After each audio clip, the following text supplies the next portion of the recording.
ॐ वक्रतुण्ड महाकाय कोटिसूर्यसमप्रभ निर्विघ्नं कुरु मे देव सर्वकार्येषु सर्वदा।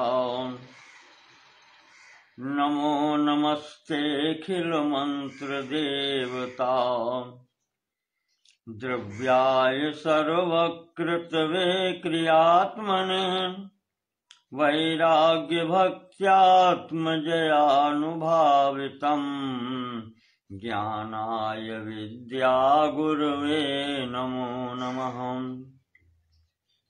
हस्ते क्षमाला हृदि कृष्णतत्त्वं जिह्वाग्रभागे वरराममन्त्रं यन्मस्तके केशवपादतीर्थं शिवं महाभागवतं नमामि।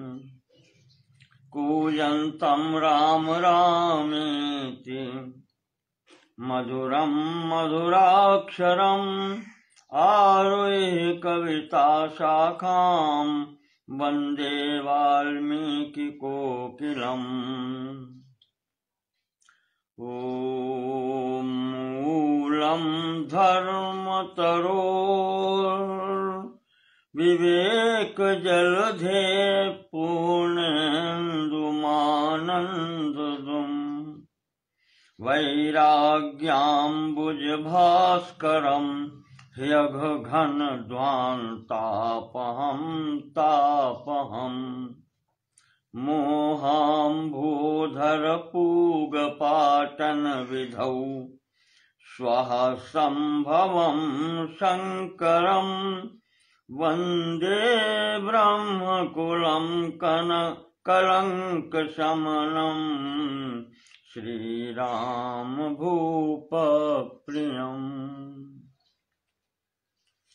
ॐ नारायणं नमस्कृत्य नरं चैव नरोत्तमं देवीं सरस्वतीं व्यासं ततो जयमुदीरयेत्।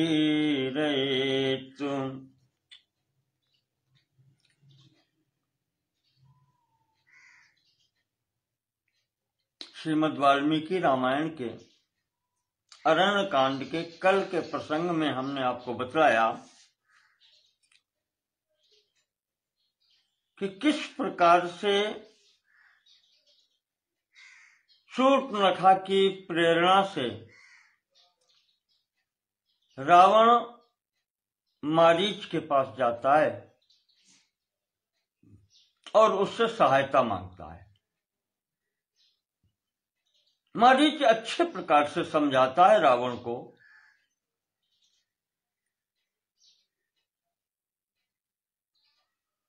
कि रावण, संसार में अच्छी अच्छी बातें करने वाले बहुत मिल जाते हैं, प्रिय लगने वाली बातें करने वाले बहुत मिल जाते हैं,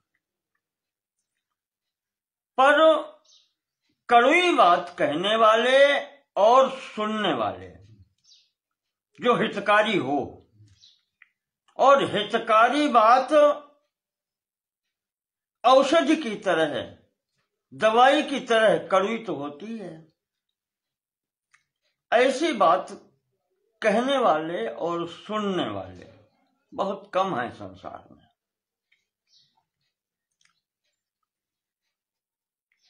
राजन, कौन ऐसा है जो तुम्हारा नाश चाहता है,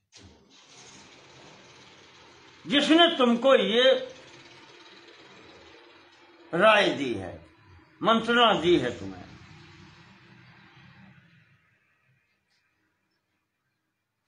रावण तुम्हारे अंतःपुर में, तुम्हारे निवास में रानियों की कमी नहीं है, पत्नियों की कमी नहीं है। अकारण, बिना कारण के सोता हुआ शेर मत जगाओ। मैं जानता हूं उनको, राम के समक्ष तुम एक क्षण ठहर नहीं सकते। मैंने एक बार नहीं, मैंने 2 बार सामना किया है। एक बार दंडक वन में, वहां विश्वामित्र जी के आश्रम में, तो मैं 100 योजन यहां गिरा आकर के। और रावण, तुम कहते हो कि मुझे नहीं पता है।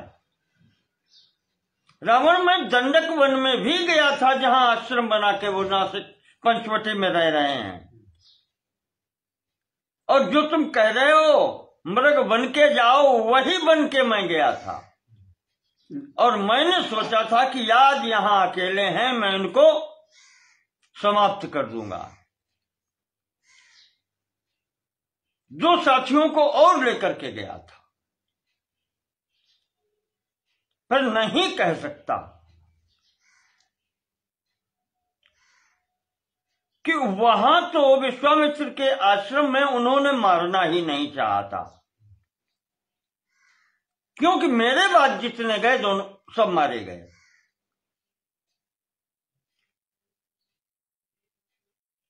और यहां भी जब उन्होंने हमें आक्रमण करते हुए देखा मृग का भेष बना करके, तो उन्होंने 3 बाण चलाए थे। मैं 3 लोग, 2 सहायक थे, मैं था।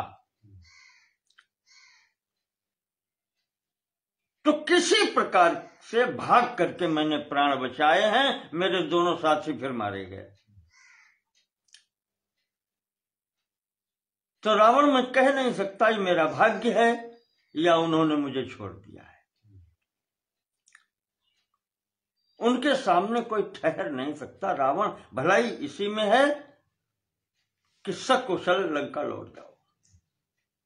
तो रावण कहता है कि मारीच, मैं उपदेश लेने नहीं आया। हाँ, उसने सीधे कहा, मैं उपदेश लेने नहीं आया हूं, न तुमसे ये पूछने आया हूं कि क्या करूं या क्या न करूं। अब ये मेरा आदेश है जो तुम्हें मानना पड़ेगा, और नहीं तो तुम्हारी फिर मृत्यु निश्चित है। राजा की आज्ञा न मानने पर जो परिणाम होता है उसके लिए तैयार हो जाओ। तब मारीच सोचता है कि राम के सामने जाने पर 2 बार बच गया, तो अब स्थिति ये दिखलाई पड़ रही सामने कि राम के सामने जाने पर शायद मैं बच जाऊं, पर यहां तो समक्ष मृत्यु खड़ी है, यहां तो बचना ही नहीं है। तो मारीच ये विचार करके तैयार होता है कि संभवतः प्राण रक्षा राम के समक्ष हो सकती है, लेकिन इस दशानन के सामने मेरी प्राण रक्षा नहीं हो सकती। यह विचार करके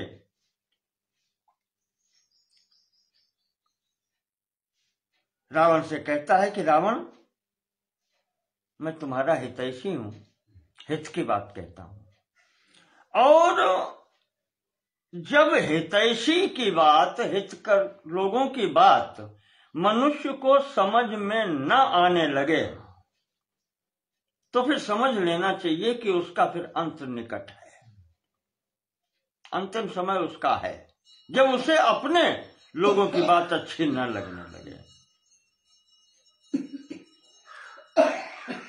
हित चिंतन जो करता है उसकी बात अच्छी न लगे, तो रावण फिर समझना चाहिए कि उसका अंत समय है। खैर ठीक है, चलो, अब मेरे पास और कोई विकल्प नहीं है, चलो चलते हैं। तो अब रावण प्रसन्न हो गया। चलो, किसी प्रकार से ही तुम तैयार तो हुए।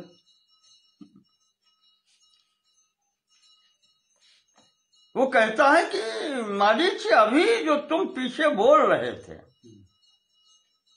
तब ये लगता था कि तुम कोई और हो, हम गलत जगह पर आ गए। अब तुम जो बोले हो, अब मुझे लगा कि हाँ तुम मारीच हो।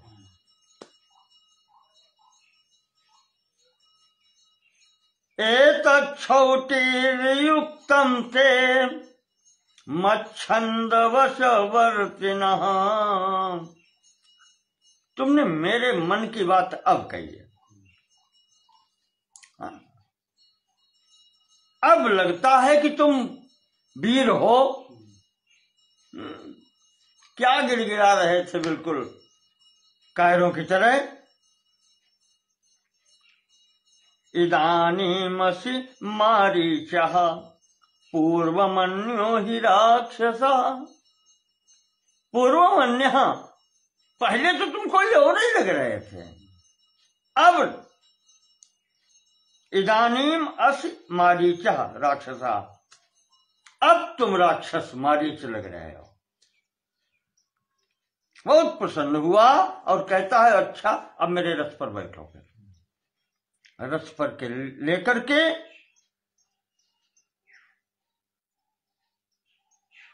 वहीं जनस्थान पंचवटी में पहुंचता है। पहुंच करके रथ से नीचे उतर के खड़ा हुआ, मारीच का हाथ पकड़ा, कहा मारीच, तुम्हारे लिए केवल इतना कार्य है कि तुम सीता को अपनी ओर आकर्षित करो, सीता तुम पर मोहित हो जाए।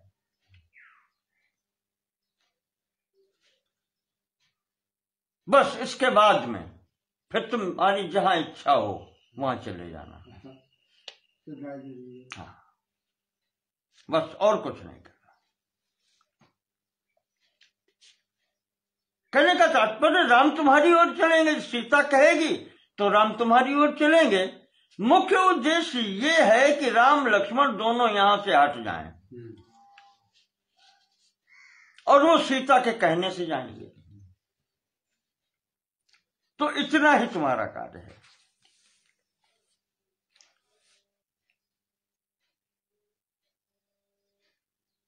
रावण की आज्ञा को मान करके मारीच ने वही सुंदर मृग का शरीर, हिरण का शरीर बनाता है और बना करके सीता जी बाहर आई थी फूल वूल लेने के लिए, तो वो उनके आसपास घूमता है। और भी हिरण हैं जो जंगल में होते ही हैं, पर ये सबको जैसे नहीं कोई आदमी हाँक के लाता है। वो जंगल के मृग इतने भयभीत थे इससे कि भाग नहीं पा रहे थे, और उन्हीं के बीच में ये सबसे सुंदर शरीर बनाए। ऐसा लगता था जैसे बिल्कुल सोना पीला होता है, उस प्रकार का इसके थी सुंदरता बनाई थी उसने मृग शरीर में। वो चारों तरफ आसपास घूमता है, सीता के कहीं पास आता है, कहीं दूर जाता है। पहले तो सीता फूल इत्यादि ले रही थी तो उनका ध्यान दूसरी तरफ था, लेकिन जब इसकी तरफ, मृग की तरफ उनकी दृष्टि गई, नजर गई, तो उन्हें बहुत अच्छा लगा। हिरण तो बहुत है यहां पर ये सबसे अच्छा है।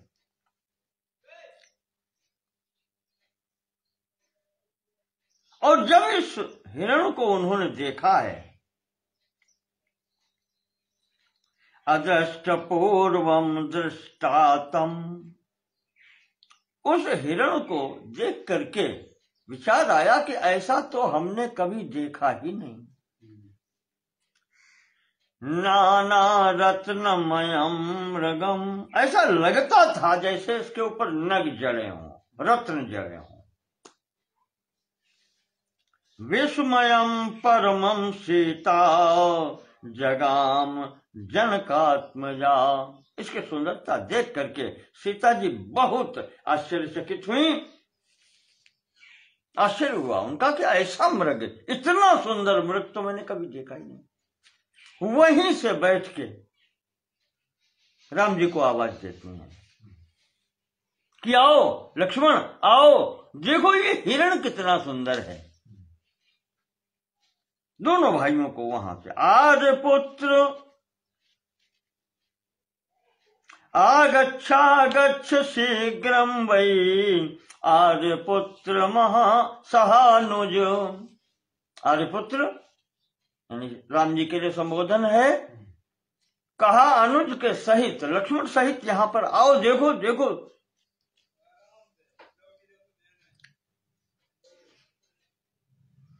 तो दोनों भाई निकल के आश्रम से आते हैं। जब इस प्रकार से कहा है सीता जी ने तो शंकित हो जाता है आदमी, एकदम क्यों बुला रही हैं।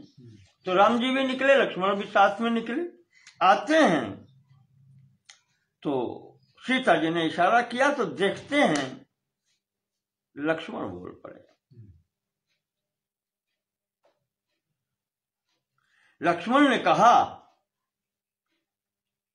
कि महाराज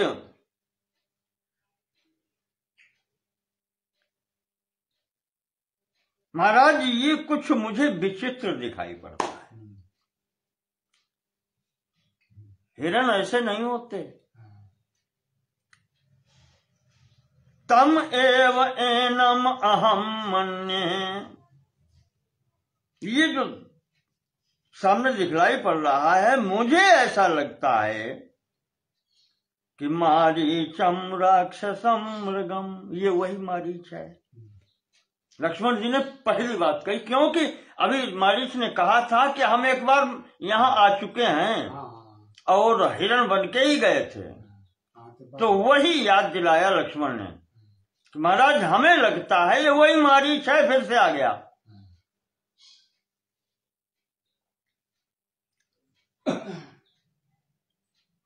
और यह हिरण का स्वरूप ही अच्छा बना लेता है।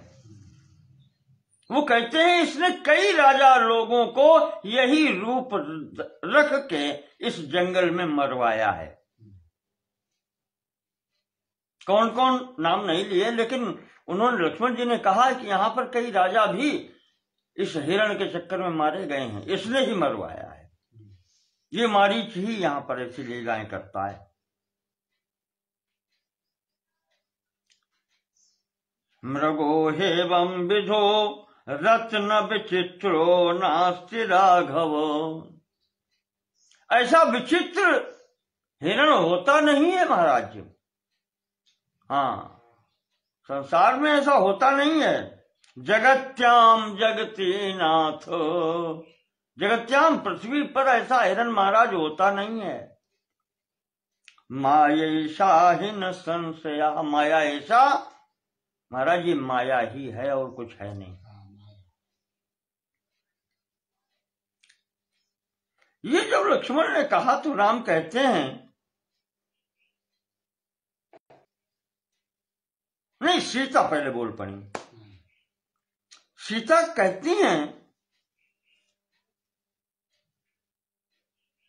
कि है तो हिरण ही, और इतना सुंदर हिरण मैंने कभी नहीं देखा। हम चाहते ये हैं महाराज कि इसको जीवित पकड़ के लाओ। यहां रहेगा तो यहां साथ रहेगा, अयोध्या चलेगा तो अयोध्या ले चलेंगे। हाँ, साथ रखेंगे इसको। सब देख करके माताएं भी प्रसन्न होंगी, वहां पर वहां ले चलेंगे इसको। बहुत सुंदर है ये।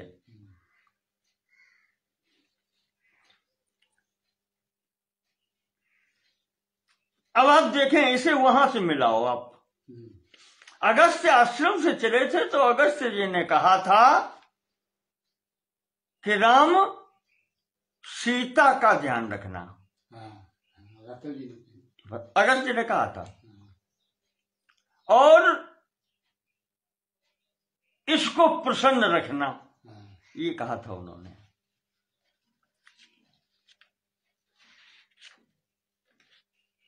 जो होना है राक्षसों का संहार वो तो होना है, पर पत्नी को प्रसन्न रखना तुम्हारी जिम्मेदारी है यहां से। और वहीं आगे चलकर सीता जी ने राम जी से कहा था कि आप क्षत्रिय हैं, शस्त्र अस्त्र बांध के चले हैं, और महाराज यहां सब कह रहे हैं कि राक्षसों को मारो। और महाराज हमारे विचार से अकारण वैर नहीं होना चाहिए। भाई जिसने किसी ने आपको हानि नहीं पहुंचाई वो अकारण वैर नहीं होना चाहिए। और हमें लगता है कि आप बिना कारण के राक्षसों को मार सकते हैं, जो आपने ब्राह्मणों को, ऋषियों को, सबको आश्वासन दे रखा है। तो बिना कारण के हत्या अच्छी नहीं है। देखिए महाराज,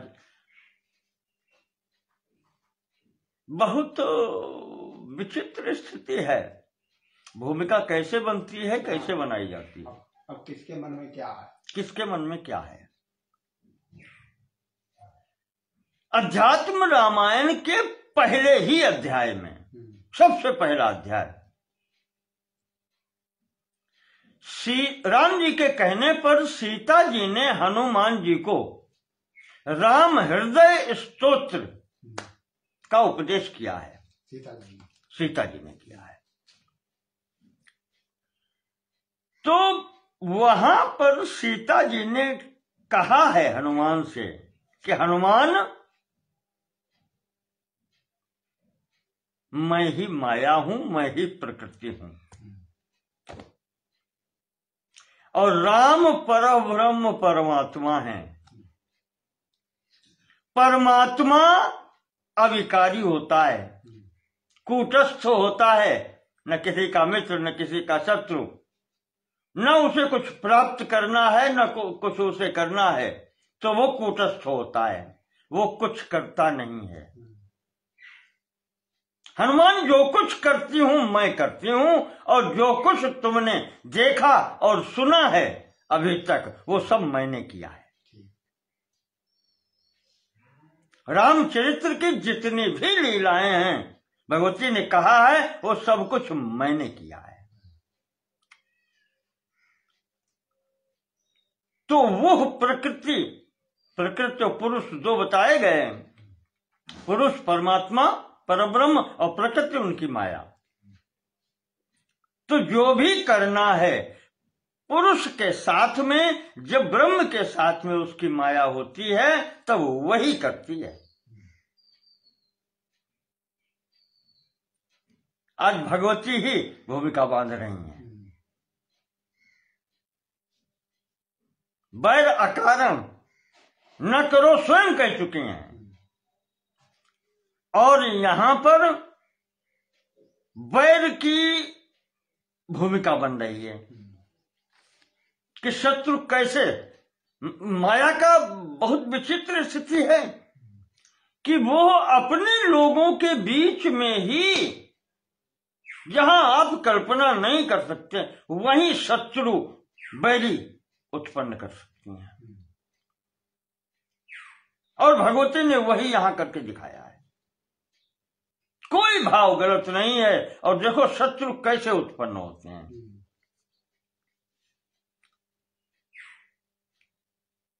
लक्ष्मण को प्रेरित करके शूर्पणखा को कुरूप करना,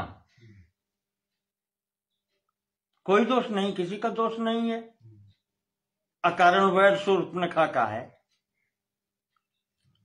और ये शूर्पणखा जाती है रावण से, कहती है, अपनी बात तो बता दिया संक्षेप में उसने कि नाक कान से कट गए, लेकिन उसकी विशेष बात वहां पर यह है, वो कहती है उनके साथ में स्त्री बहुत अच्छी है, हाँ, और वही मैं तुम्हारे लिए लेने गई थी।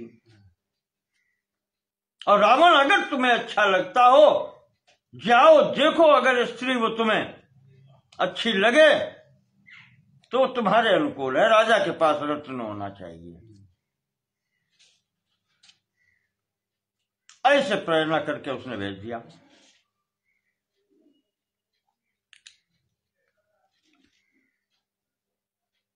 अब यहां पर सीता के कहने पर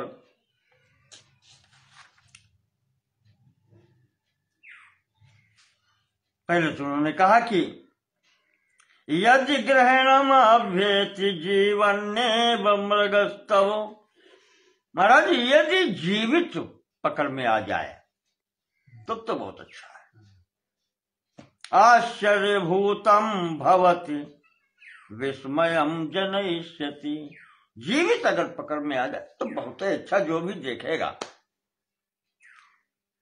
सबके हृदय में आश्चर्य उत्पन्न करेगा ये। और अंत में कहती हैं महाराज अगर जीवित न मिले, जीवन न यदि ते भेति, अगर आपके हाथ में जीवित न आए तो ग्रहणम मृग सत्तम अजिनम नर शार्दूल, अजिन कहते हैं इसका चमड़ा। तो भगवान फिर इसका चमड़ा ही लाना। अब देखिए, जो उधर कह रही थी कि अकारण बैर महाराज मत मारो, अब इस मृग से क्या बैर है? खुद कह रही हैं कि जीवित अगर ना मिले तो इसका चमड़ा ही मिल जाए। बस यही माया है। माया का कही। हाँ, अजिनम नर शार्दूल रुचिरम तु भविष्यति, वही बहुत सुंदर होगा महाराज। इसका अगर मृगशाला मिल जाए, इसकी खाल ये मिल जाए तो महाराज इसको बिछा करके हम लोग बैठेंगे, अच्छा लगेगा। ये जब सीता जी ने कहा तो राम कहते हैं लक्ष्मण देखो, सीता कह रही हैं, सीता को ये चाहिए। तुम बात कह रहे हो, तुम्हारी बात अपनी जगह पर है। सीता इसको चाहती हैं और देखने में भी सुंदर लग रहा है। तो अब इसे तो लाना ही है। जीवित मिलेगा तो जीवित, और नहीं मिलता है तो इसकी खाल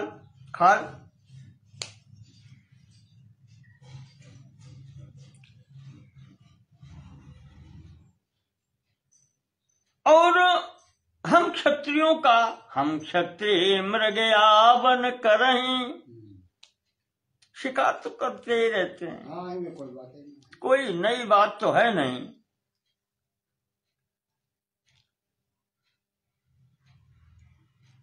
तो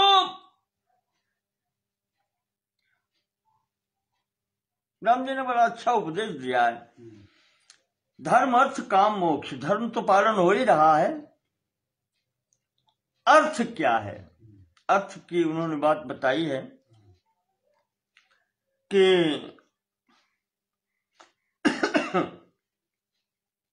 लक्ष्मण, अर्थ उसे कहते हैं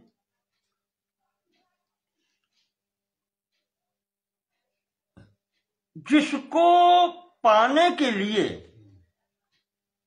मन उसकी तरफ खिंच जाए और फिर उसकी आवश्यकता महसूस हो कि होना चाहिए।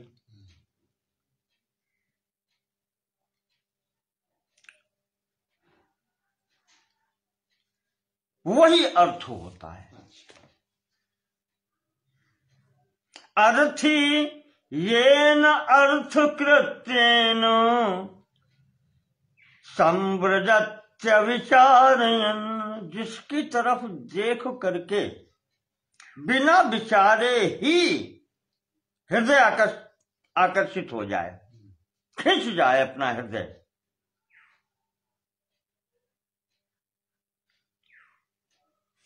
तम अर्थशास्त्रज्ञ प्राहुरर्थ्यासु लक्ष्मण, वो जो जिसकी तरफ हृदय खिंच जाए और फिर आवश्यकता उसकी लगे कि हाँ ये होना चाहिए, ये आवश्यक है, जिससे प्रयोजन की सिद्धि होगी। प्रयोजन क्या मतलब? किसी कार्य के काम, किसी काम में आएगा, उसे अर्थ कहते हैं। विद्वान लोग उसी को अर्थ कहते हैं।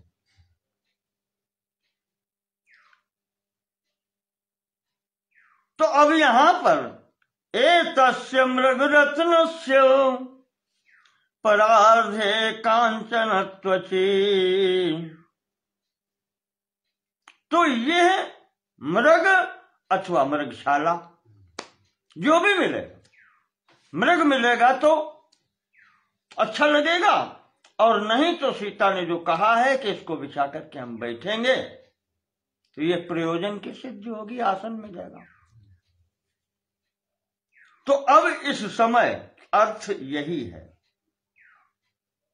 प्रयोजन ये है, अर्थ ये है मृगशाला मिलना, और वो सीता ने मांग की है, तो हमारा कर्तव्य है कि हम इसको ला करके दें।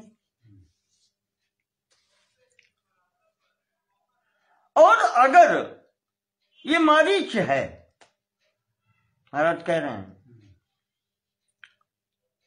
और इसने बहुत से राजाओं के प्राण लिए हैं यहां पर, तो लक्ष्मण फिर ये मेरे हाथ से अब नहीं बचेगा। अब दो चीजें हो गई, शक्ति शामिल हो गई साथ में। हाँ वैसे देर होती। हाँ वैसे देर थी, अब तो वो है जिंदा या मुर्दा, दोनों स्थितियां हो गई। तो कहा कि अगर ये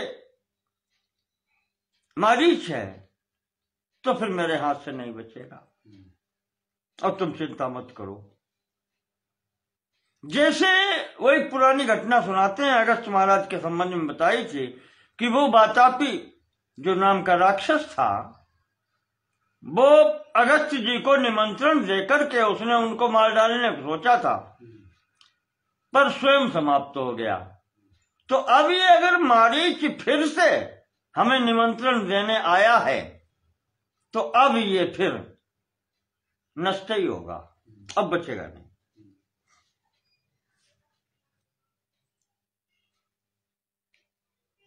तद्रक्षो न भवे देव वातापिरिव लक्ष्मण, जिसे वातापी महाराज अगस्त जी के पास में जाकर के समाप्त हो गया था, उसी प्रकार से मद विधम योति मन्ये, तो मेरे जैसे व्यक्ति के पास आकर के ये जो मेरा एक तरीके से उपहास बनाने आया है कि हम तुम्हें ले जाएंगे, क्या करोगे मेरा, तो ये बचेगा नहीं, ये भी फिर नष्ट ही होगा।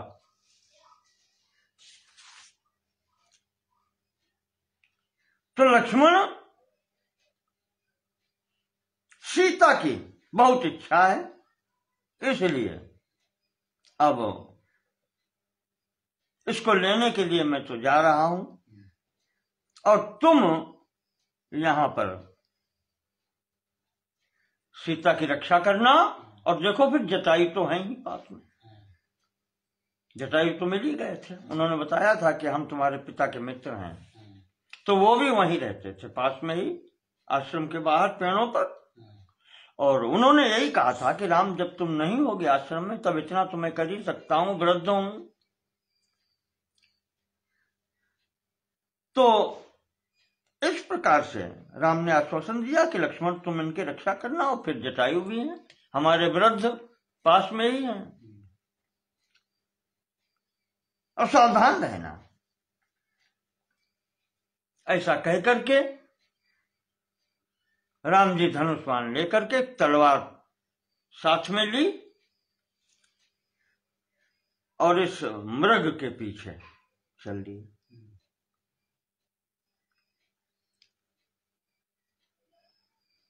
तो दर्शना दर्शने नैव सोपाकर्षत राघवम, अब ये मृग भागता है, कभी छिप जाता है, कभी सामने आता है।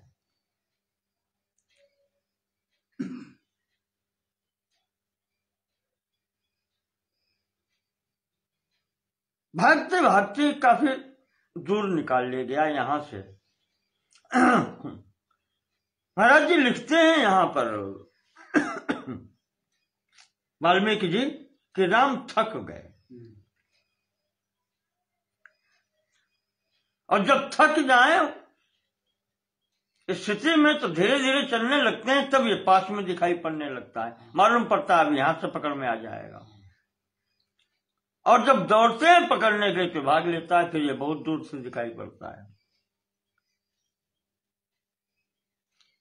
तो ये जब राम जी थक गए और पकड़ में नहीं आ रहा है, तब उनको थोड़ा सा हृदय में क्रोध आया और उन्होंने बाण चढ़ाया, और बाण चढ़ा करके इसके ऊपर छोड़ दिया।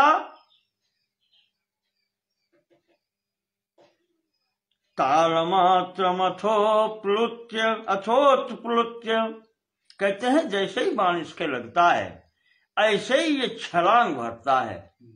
जानवर की जो वैसी आदत है बताते हैं। ताड़ मात्रम कहते हैं कि ताड़ के बराबर ऊंचाई उछल गया एकदम जैसे ही इसके बाण लगा है। और न्यपतत सभ्रसातुरा, उसके बाद में पृथ्वी पर गिर पड़ता है। व्यनदद भैरवम नादम, भैरव नाद करता है, बहुत भयंकर आवाज करता है, और मरते मरते अपना शरीर छोड़ करके मृग शरीर अपने असली स्वरूप में आ जाता है। और अब तो मर लगी चुका है, मरना ही है। तो वाल्मीकि जी लिखते हैं कि मरते समय उसके चित्त में ये आता है कि रावण मुझे लेके आया है, तो उसका भी कार्य होना चाहिए। इस कारण से वो अंतिम सांस में आवाज लगाता है, हा लक्ष्मणो हा सीता।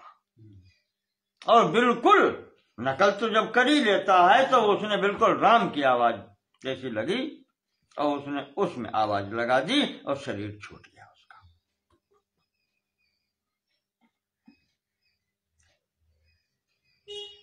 जैसे ही वो आवाज देता है हा सीता हा लक्ष्मण, राम के चित्त में एकदम आता है कि ये अपना काम कर गया।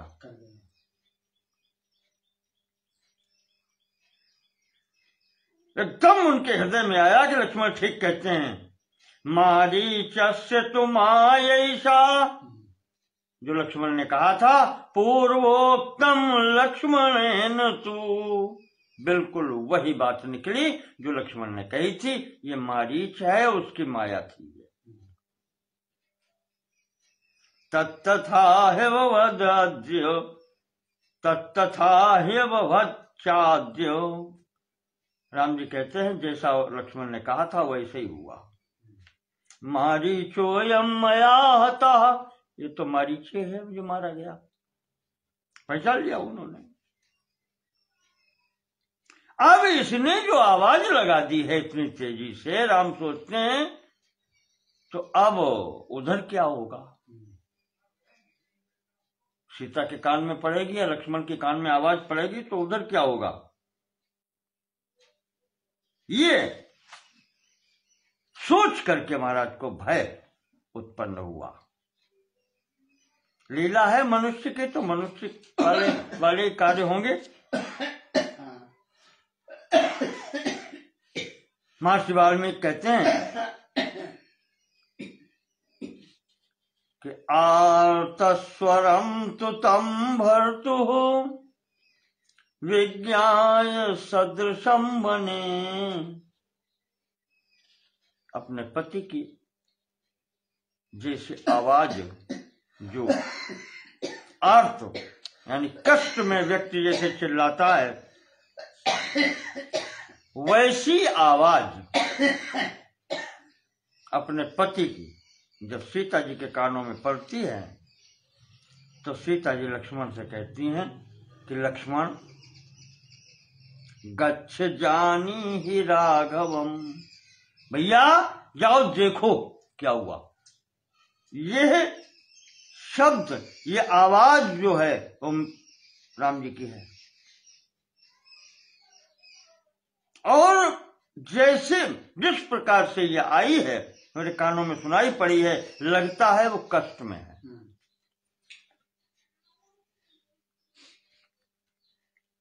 आक्रंदमानं तु वने भ्रातरम त्रातुमर्हसि। तुम्हारे भाई की जो आवाज है उससे लगता है कि वो कष्ट में है लक्ष्मण, इसलिए तुम जाओ और उनको कष्ट से छुड़ाओ, तुम्हारा कर्तव्य भी ये है। तो लक्ष्मण कहते हैं कि भाभी,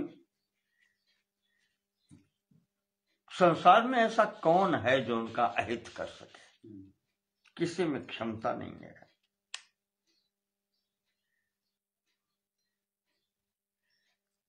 इतना कहना था, सीता जी एकदम विफल गई। तुलसीदास जी ने केवल एक बात कही है कि मरम बचन जब सीता बोला। कुछ कठोर वाणी सीता जी ने प्रयोग की है, उन्होंने मर्म वचन कह के बात टाल दी है। महर्षि वाल्मीकि लिख रहे हैं, सीता जी ने कहा है लक्ष्मण से, लक्ष्मण मुझे लगता है कि तुम भाई के रूप में शत्रु हो क्या? और सीधे सीधे कहा कि तुम्हारा भाव ठीक नहीं है। तुम भाई के प्रति प्रेम दिखा करके ऐसी स्थिति में लाभ उठाना चाहते थे, तुम मुझे प्राप्त करना चाहते हो। ये बड़ा सबसे बड़ा दोष ये लगाया लक्ष्मण पर।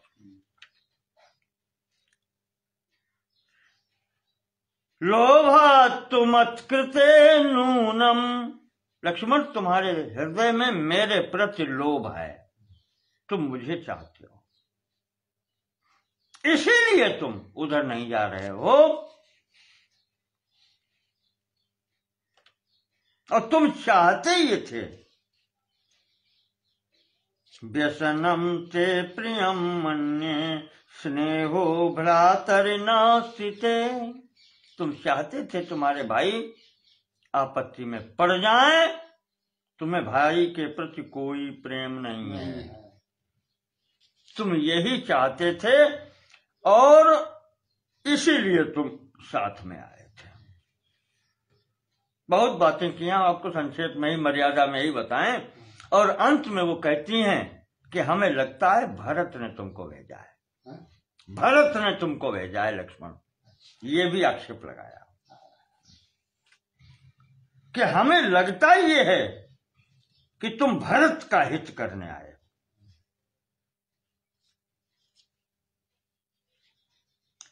और अगर तुम्हारे हृदय में ये विचार है लक्ष्मण, तो तुम्हारी इच्छा सफल नहीं होगी।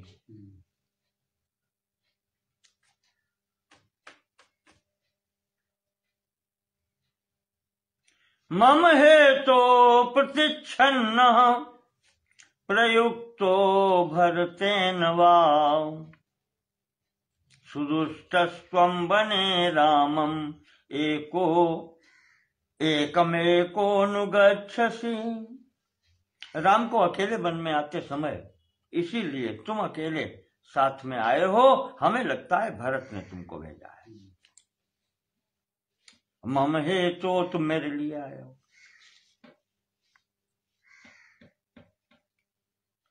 तो समक्षे तव सौमित्रे, सीता कहती हैं लक्ष्मण तुम्हारी इच्छा पूर्ण नहीं होगी, मैं तुम्हारे सामने ही प्राणास्तक्ष्यामि असंशयान रामं विना क्षणमपि नैव जीवामि भूतलेन।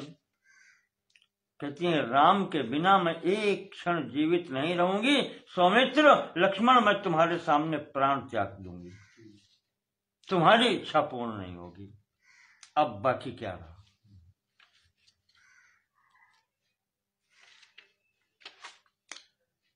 अब यहां पर लक्ष्मण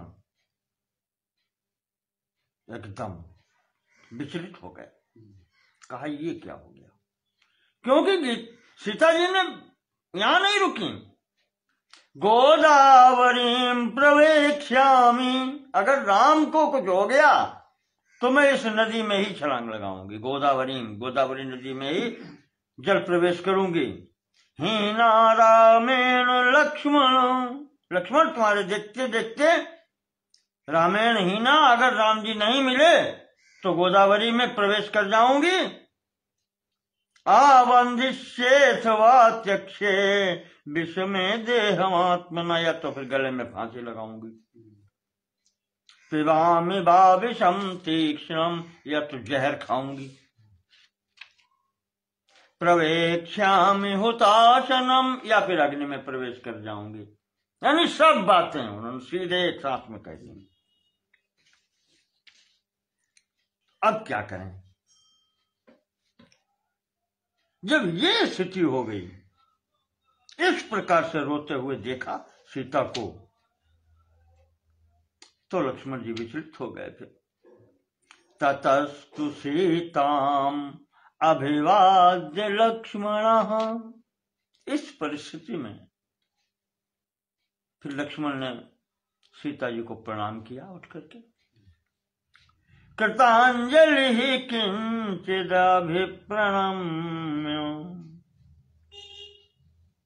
बोल नहीं पाए, बस प्रणाम ही किया है। अवेक्ष्यमाणो बहुशः समयथिलीम, बस उनकी तरफ देखते हुए नीचे दृष्टि झुकाई और बस आश्रम से निकल गया, कुछ कहा नहीं। जगाम रामस्य समीपमात्मवान, बस सीता जी को देखते हुए नीचे दृष्टि झुका करके बाहर निकल गया।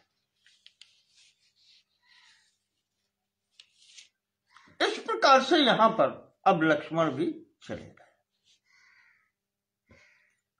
तो तदा साध्य दशग्रीव, जब लक्ष्मण भी अब चले गए और दूर निकल गए, तब रावण को मौका मिला। जब उसने देखा कि अब आश्रम सुनसान हो गया है, क्षिप्रमंतरमास्थितः अभिचक्राम वैदेहीं परिव्राजक रूपधक, परिव्राजक साधु का स्वरूप बनाता है, संत का स्वरूप बना करके और आश्रम में पहुंच जाता है। अच्छा गेरुआ वस्त्र पहने है, खूब छोटी छोटी है खूब तबीयत जैसे संत, हाँ बड़े बड़े बाल उस तरीके से बना करके, हाथ में छाता, पैरों में जूते। महर्षि वाल्मीकि लिख रहे हैं, एक डंडा है हाथ में, बाएं कंधे पर उसमें कमंडल लटक रहा है। ऐसे बना करके सामने पहुंचता है और सीता के समक्ष जाकर के रुक जाता है।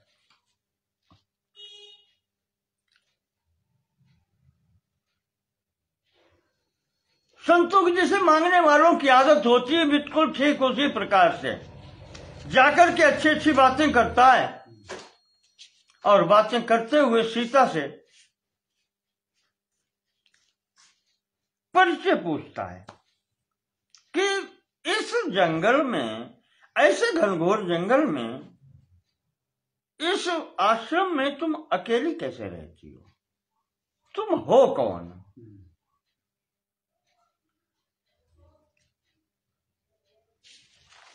इतनी सुंदर हो,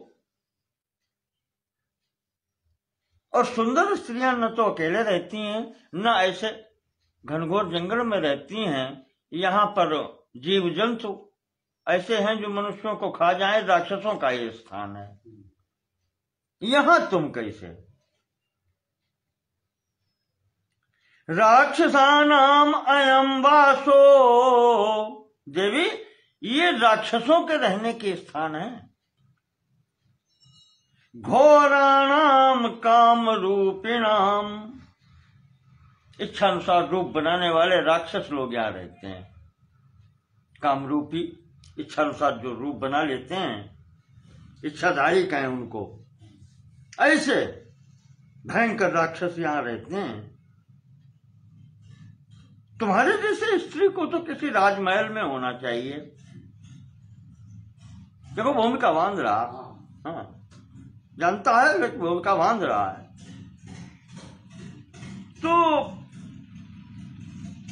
का तुम भवसी, तुम कौन हो, किसकी हो? तो पहले सीता जी को झिझक थी कि अचानक कोई आदमी आ गया है। इस जैसे ये कह रहा है कि तुम अकेली, तो सीता जी के हृदय में भी तो है। इतने घनघोर वन में ये आदमी कहां से आ गया? ये संत कहां अकेले इस तरीके से? तो ये उनके मन में भी संदेह है। फिर भी उन्होंने ब्राह्मण स्वरूप देखा, ब्राह्मण के लक्षण देखे। यज्ञोपवीत पहने है, यज्ञोपवीत है, चोटी है, संत स्वरूप में है भगवान। तो अपने स्वभाव के अनुसार उन्होंने यथोचित वहां पर उसको सत्कार किया, आसन डाल दिया, बैठो महाराज, और भोजन तैयार है, भोजन करके जाओ, गृहस्थ का धर्म है। जो यहाँ इयम्ब्रसी ब्राह्मण काममास्यताम, कहती है महाराज ये कुश की चटाई है, इस पर बैठो। इदम च पाद्यम प्रतिगृहताम इति, महाराज ये चरण धोने के लिए जल है, इसे ग्रहण करें। अर्घ्य और पाद्य, पाद्य कहते हैं जो पद धोने के लिए होता है, और अर्घ्य कहते हैं जो हाथ हाथ धोने के लिए, वाचमन करने के लिए होता है। तो इदम च पाद्यम गृह्यताम इति, महाराज ये पाद्य यानी पैर धोने के लिए जल ग्रहण करें, चल के आए हैं। तो इदम च सिद्धम वनजातम उत्तमम, और मैं अभी लाती हूं जो वन में उपलब्ध है भोजन, वो मैं लाती हूं। तदर्थम अव्यग्रमिहोपभोज्यताम, इसलिए महाराज प्रेम से, अव्यग्र, व्यग्र न हो, व्याकुलता न हो, मतलब प्रेम से बैठ के भोजन करें। इस प्रकार से सीता जी ने अपने आतिथ्य सत्कार का, उसका आतिथ्य सत्कार का परिचय दिया।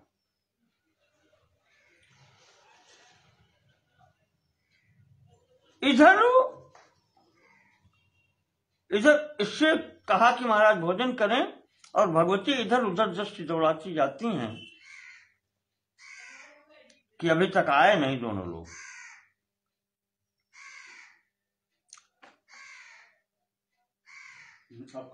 हाँ कुछ तो होता ही है।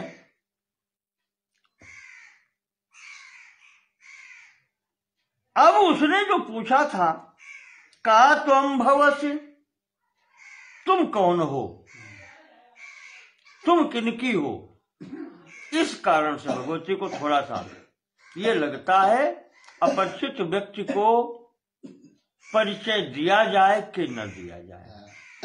इस कारण से वो इधर उधर और देखती हैं कि अगर वो आ जाए सामने तो अधिक अच्छा रहे। बिल्कुल। रावणेन तु वैदेही तदा पृष्ठा जिहेर्षुणा, तो जो प्रश्न रावण ने वैदेही से किया था उसके विषय में सीता विचार करती रही और सोचती ये हैं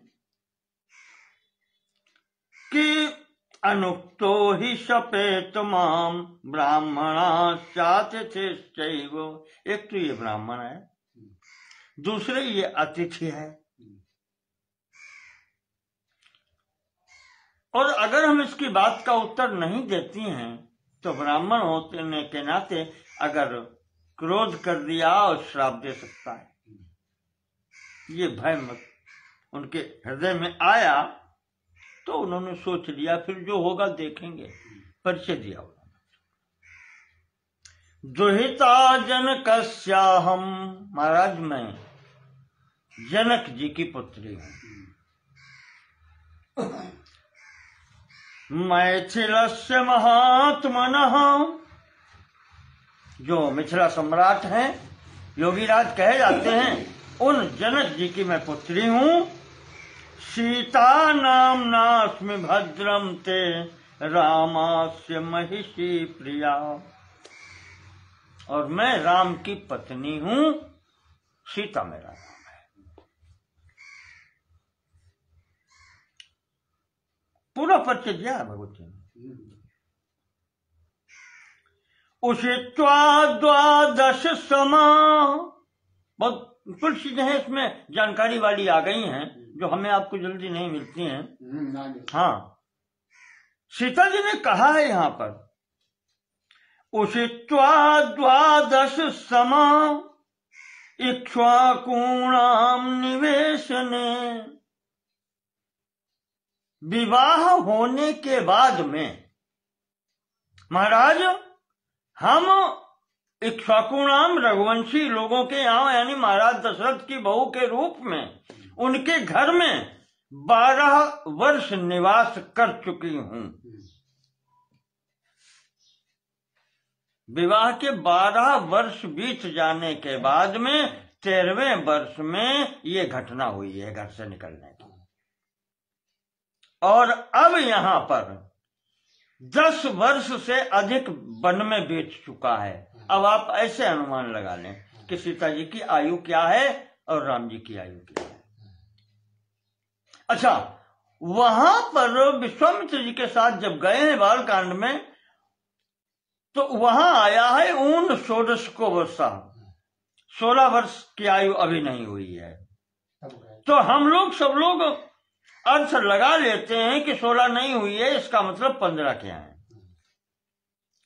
पर यहां जब मारीच से रावण मिला था, रावण 2 बार गया है मारीच के पास, शूर्पणखा से पहले भी मारीच के पास गया है, तब मारीच ने समझा बुझा के लौटा दिया था। सूचना इसको रावण को शूर्पणखा से पहले ही मिल गई थी कि खरदूषण मारा गया। तब ये मारीच के पास गया और इसने कहा चलो मेरे साथ ऐसा करेंगे। तब उसने समझाया कि तुम्हारा दिमाग खराब ना हो। तब मान गया, ये वापस लौट गया घर। लेकिन बाद में शूर्पणखा ने फिर कर दिया काम। तो पहले जब समझाया था तब मारीच ने कहा था कि ऊन 12 को वर्षो, वहां पर लिखा बताया था उसने कि जब मुझसे ये सिद्ध आश्रम में मिले थे विश्वामित्री की यज्ञ में, तब 12 साल के पूरे नहीं हुए थे, 12 साल से कम थे। तो अब वो बात यहां पर मुझे लग रही है कि जो सीता जी ने बताई है वो सिद्ध कर रही है कि उस समय उम्र जो है भगवान की 12 वर्ष से कम थी और 12 साल सीता जी घर में रही हैं, तो 12 और 12 24। और उसी अगले श्लोक में महर्षि लिखते हैं तत्र त्रयोदशे वर्षे राजा मंत्रयत प्रभु। सीता जी ने रावण से कहा कि 12 वर्ष में उनके घर में रह करके 13वें वर्ष में राजा ने विचार किया है कि राम को युवराज पद दिया जाए। तो अब 12 और 13 25 वर्ष की स्थिति हो गई है राम की स्थिति। और वही यहां पर महाराज ने पुष्टि की है आगे।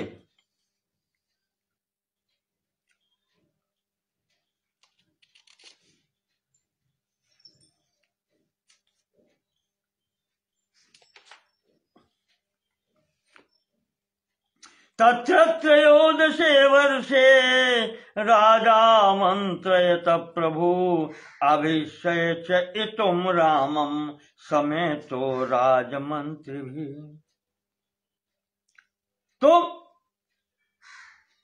अपने मंत्रियों के साथ में राजा ने विचार किया कि राम को युवराज पद दिया जाए, और उसी समय माता ने, कैकेयी ने अपने 2 वर मांग लिए, जिसके कारण मेरे पति को वनवास मिला और उसके पुत्र भरत को राज्याभिषेक मिला।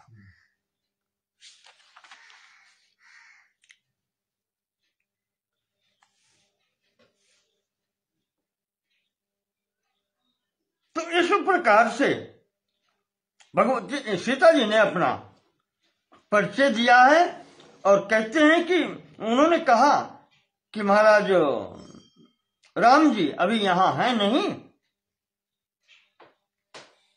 और वो बहुत सुंदर स्वभाव के हैं। दद्यान्न प्रतिगृहणीयात सत्यम ब्रूयात न चानृतम। मेरे पति ऐसे हैं महाराज, सदैव सत्य बोलते हैं, झूठ कभी नहीं बोलते। अब अपने पति की प्रशंसा हो रही है। और दद्यात हमेशा दान देते हैं, न प्रतिगृहणीयात किसी से लेते नहीं कुछ भी। एतद ब्राह्मण रामस्य धृतम व्रतम धृतमनुत्तम। मेरे पति का यह उत्तम व्रत है जिसका वो पालन करते हैं कि कभी किसी से कुछ मांगते नहीं है, लेते नहीं है, सदैव देते हैं, और झूठ नहीं बोलते कभी भी, किसी भी परिस्थिति में हमेशा सत्य बोलते हैं। और उनके साथ में उनके छोटे भाई आए हैं। अभी लक्ष्मण के लिए क्या कहा था और अब रावण से क्या कह रही हैं। लक्ष्मण भी ठीक उसी स्वभाव के हैं।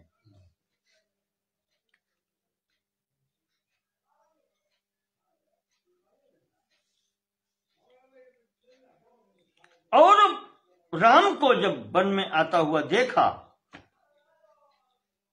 तो भाइयों में केवल उन्हीं ने,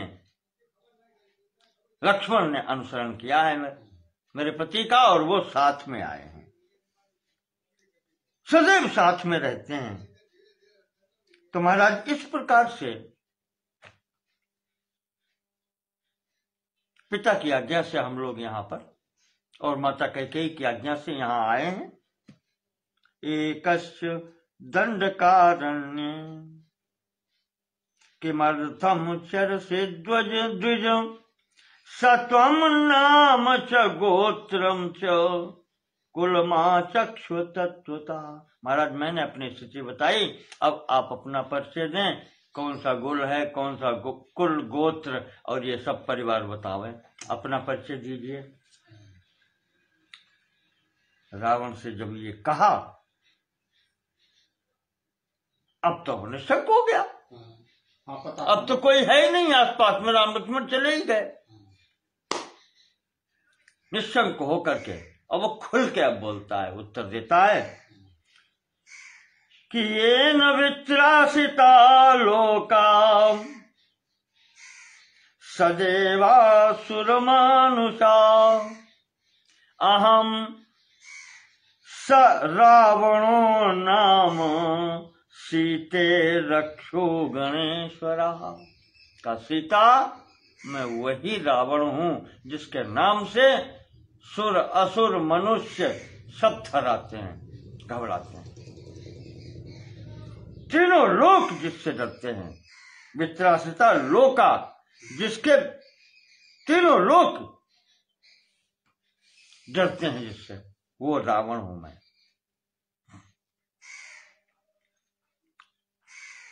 और सीता, मैंने जाने कितनी स्त्रियों का हरण किया, वो सीधे कहता आपको इधर ही नहीं। आप तो बिल्कुल नहीं। बहवीनाम उत्तम स्त्रीणाम आहृता नाम तस्ततः। इधर उधर से जहां से भी मिली मैंने बहुत से नारियों का हरण किया है।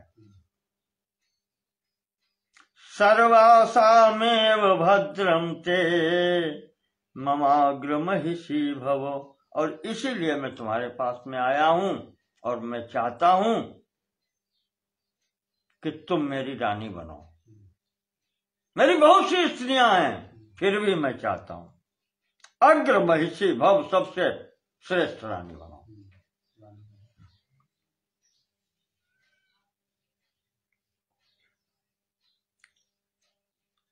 अब तो एकदम सीता को कपकपी छूट गई। कहती हैं कि रावण, तुम कह क्या रहे हो? महागिरिम इवा कंप्यम महेंद्र सदृशम पतिम। कहते हैं तुम राम को जानते नहीं हो, मेरे पति को तुम जानते नहीं हो, तुम अपने लिए ऐसा कह रहे हो। महागिरिम इवा कंप्यम, जैसे महान पर्वत हो जिसको कोई हिला नहीं सकता, ऐसे मेरे पति हैं।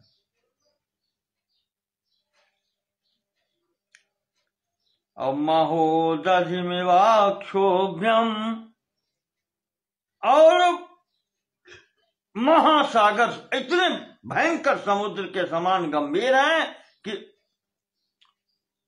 उसमें भी उनमें कोई विकार पैदा नहीं कर सकता। ऐसे राम हैं और उनकी मैं पत्नी हूं। अहम रामम अनुव्रता, मैं उन राम के पीछे चलने वाली हूं, उनकी पत्नी हूं।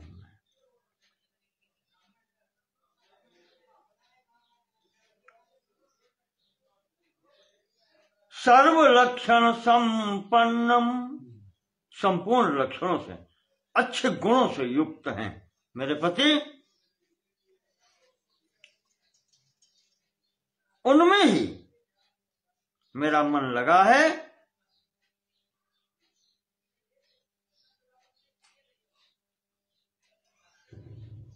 तुम क्या सोचते हो? कहती हैं रावण, तुम अपने को क्या सोचते हो? उनके सामने तुम्हारी कोई स्थिति ही नहीं है। त्वं पुनर्जम्बुकः सिंही मामिहेच्छसि दुर्लभाम। जैसे कोई सियार शेर सिंह की पत्नी को प्राप्त करने की इच्छा करता है, वो तुम्हारी स्थिति है। सिंहनी को प्राप्त करने की इच्छा करने वाले सियार की जो स्थिति होती है वो तुम्हारी है।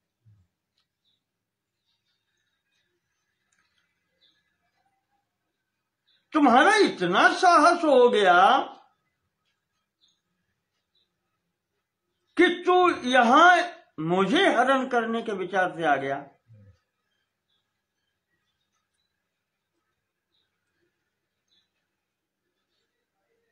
क्षुधितस्य च सिंहस्य मृगशत्रोस्तरस्विनः।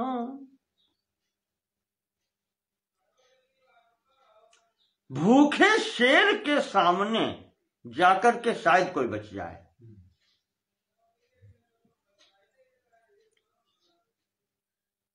महान भयंकर विष वाले सर्प के सामने जाकर के भी संभवतः कोई बच जाए, और तो उनके मुंह में हाथ डाल के दांत तोड़ने की सोच रहा है।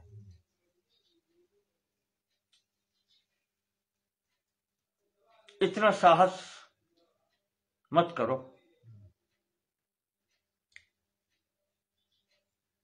बच नहीं पाओगे। और रावण, तुम्हारी स्थिति वो है जैसे कोई आदमी गले में पत्थर बांध करके समुद्र में तैरना चाहता है। अवसज्यशीलाम कंठे, गले में बहुत भारी पत्थर बांध के आदमी समुद्र को जैसे तैरना चाहता है, रावण तुम्हारी स्थिति वो है। समुद्रम तर्तुमिच्छसि, तुम भयंकर पत्थर, भारी पत्थर बांध के समुद्र तैरना चाहते हो, डूब जाओगे। सूर्या चंद्रमसौ चोभौ पाणिभ्याम हर्तुमिच्छसि। तुम सूर्य और चंद्रमा को दोनों हाथों से समेटना चाहते हो,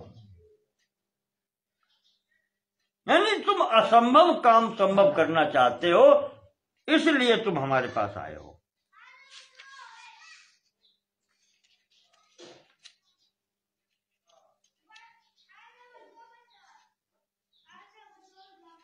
तो यदंतरम सिंह मृगा श्रृगालयोर्वने, तो रावण जो शेर में और सियार में अंतर है,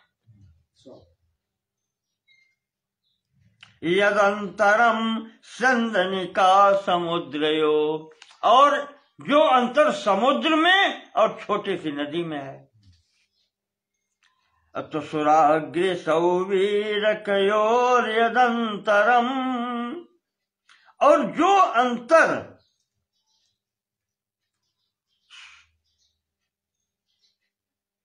कहते हैं अमृत, सुराग्र, सुरा यानी वारुणी जो पैदा हुई थी, उसके पहले जो आए वो अमृत आया। नहीं, सुरा के बाद में अमृत संभवतः बाद में आया। 14 रत्न जब निकले हैं तो सबसे पहले तो जहर निकला था, हाल वारुणी, अप्सराएं, घोड़ा, ये सब निकला है। हाँ, अंत में अमृत आया है। तो सुराग्र सौवीरकयोर्यदंतरम, सौवीरक कहते हैं मट्ठा, छाछ। तो वही सीता जी कहती है जैसे अमृत में और मट्ठा में जो अंतर है वही तुम्हारे राम जी में और तुम में अंतर है। राम शेर है तो तुम सियार हो, राम समुद्र है तो तुम क्षुद्र नदी हो, राम अमृत है तो तुम छाछ हो, ये अंतर है। तदंतरम दाशरथे स्तवैव, दशरथ राम और तुम में बस वही अंतर है।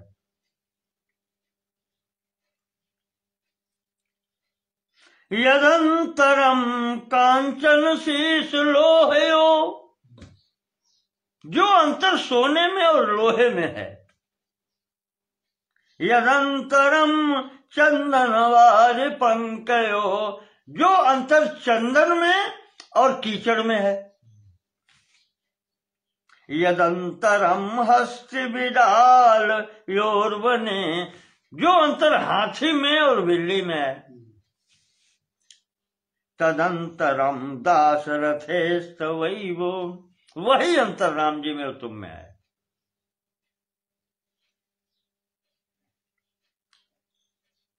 यदंतरम वायस बैन तेयो, जो अंतर गरुड़ में और कौवा में है।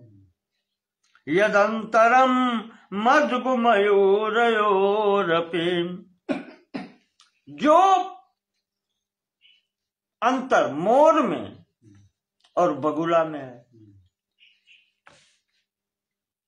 यदंतरम हंसक गृध्योर्वने, जो अंतर हंस में, राजहंस में और गिद्ध में है, वही अंतर राम में और तुम में है। इतना अंतर है। अब रावण आगे अपना परिचय देता है। जब ये कहा, अब वो देख रहा है, अब सीता घबरा तो रही है, सामने प्रश्न का उत्तर दिया उन्होंने। तो रावण कहता है कि भ्राता वैश्रवणस्याहम्, परिचय देता जाता है, अपना प्रभाव बताता है। भ्राता वैश्रवणस्याहम्, वैश्रवण विश्वा ऋषि के पुत्र, कुबेर जी उनका मैं भाई हूं, छोटा भाई। सापत्न्यो वर वर्णिनी, सौतेला भाई हूं मैं उनका, कुबेर जी का। यानी वो दिखाता है हम देवता के बराबर हैं। रावणो नाम भद्रम ते, और मेरा नाम रावण है। दुनिया जानती है मुझे, मेरे प्रताप को जानती है। सब मुझसे घबराते हैं, और अन्य की बात क्या कहें, सीता मैंने अपने भाई को भी पराजित किया है। सीधा कहता हमने भाई उस नहीं चूके हम, और तो किसी बातें छोड़ दियो। हम लोग का ये है। हाँ, कि हमने ये न वैश्रवणो भ्रात्रा वैमात्रा कारणांतरे, वो मेरा सौतेला भाई है जो कुबेर, उस पर भी मैंने धावा किया है। द्वंद्वमासादिता क्रोधात, मुझे क्रोध आया तो मैंने उसके साथ में द्वंद्व युद्ध किया है, हाथापाई। हाँ, और जाने विक्रम में निर्जिताओ, मैंने जीत लिया उनको। मेरे प्रहार से मैं इससे भयभीत होकर के लंका छोड़ के वो भाग गया, और मैंने फिर भी जाकर के ये पुष्पक विमान छीन के मैं ले आया। यस्य तत् पुष्पकम नाम विमानम कामगम शुभम वीर्यादावर्जितम भद्रे येन यामि विहायसम। ये मेरे पास पुष्पक विमान है जिसको लेकर के मैं आकाश मार्ग से चलता हूं।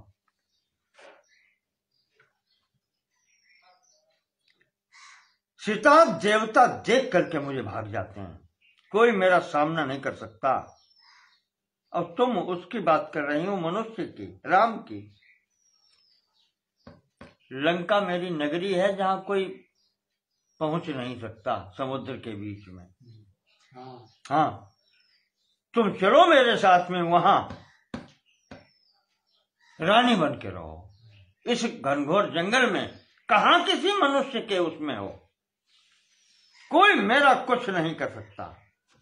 अंगुल्यान राम समो राम, मेरी अंगुली के बराबर भी तो राम नहीं है। मम युद्धे समानुषा, वो मनुष्य है, वो मेरा क्या कर लेगा। तब भाग्येन संप्राप्त, में तुम्हारा सौभाग्य है जो हम तुम्हें यहां लेने आ गए। हाँ, भजस्व बरवर्णिनी, इसलिए मेरे साथ चलो।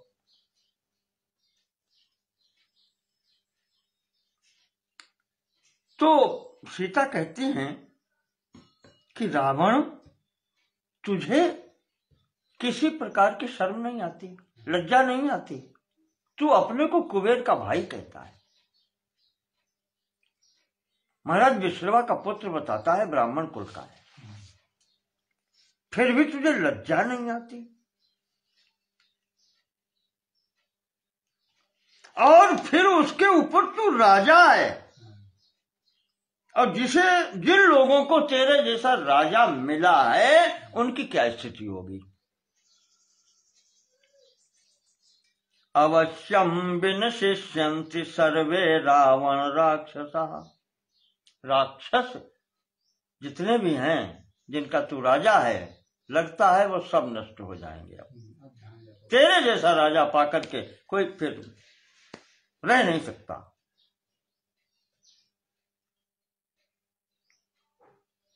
किसी की पत्नी का हरण करके कोई सुख से कैसे रह सकता है।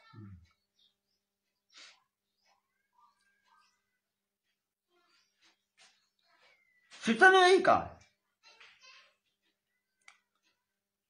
किसी की पत्नी का अपहरण करके कोई सुख में कैसे रह सकता है। और फिर तू ये सोचता है कि राम की पत्नी का अपहरण करके हम सुखी रह लेंगे।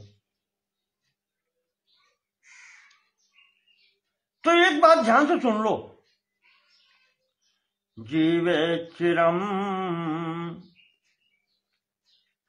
वज्रधराश्च पश्चात शचीम प्रतृष्या प्रतिरूप रूपाम। कोई सर्व लोकों में सुंदरी शची इंद्राणी का अपहरण करके इंद्र के सामने शायद बच जाए, बचने की कल्पना कर सकता है, बचने की सोच सकता है। तो नमादृशीम राक्षस धर्षित्वा, पर मेरे जैसी राम जी की पत्नी को हरण करके कोई जीवित नहीं बच सकता रावण, ये सोच लेना। पीतामृतस्यापि न पीतामृतस्यापि तवास्ति मोक्षः, चाहे तुमने अमृत भी क्यों न पिया हो, तुम बच नहीं सकते, तुम्हारा मोक्ष नहीं हो सकता राम जी के क्रोध के समक्ष। ये जो कहा है, तो रावण कहता है सीता तुम क्या कहती हो, मैं चाहूं तो पृथ्वी उठा सकता हूं, इतनी शक्ति है मेरे में। उद्वहे अम्बुजाभ्याम तु मेदिनीम अंबरे स्थिता, यहां आकाश में खड़े होकर के मैं संपूर्ण पृथ्वी उठा सकता हूं। आपिवेयम समुद्रम च मृत्युम हन्याम रणे स्थिता, समुद्र पी सकता हूं, मैं चाहूं तो काल को भी मार सकता हूं।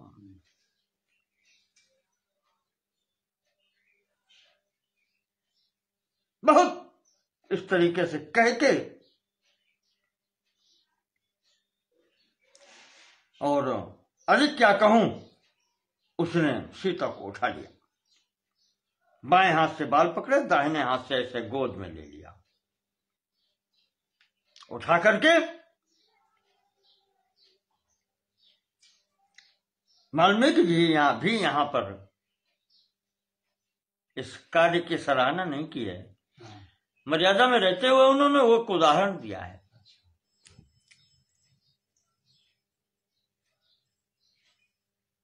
इसको अपने भक्ति भाव में लपेट करके तुलसीदास जी ने तो ये कह दिया है कि मनमोह चरण बंद सुख माना। उन्होंने भक्त मान के रावण को भी भक्त माना है और कहा सीता को उसने अपहरण तो कर लिया पर उसका भाव वो नहीं है।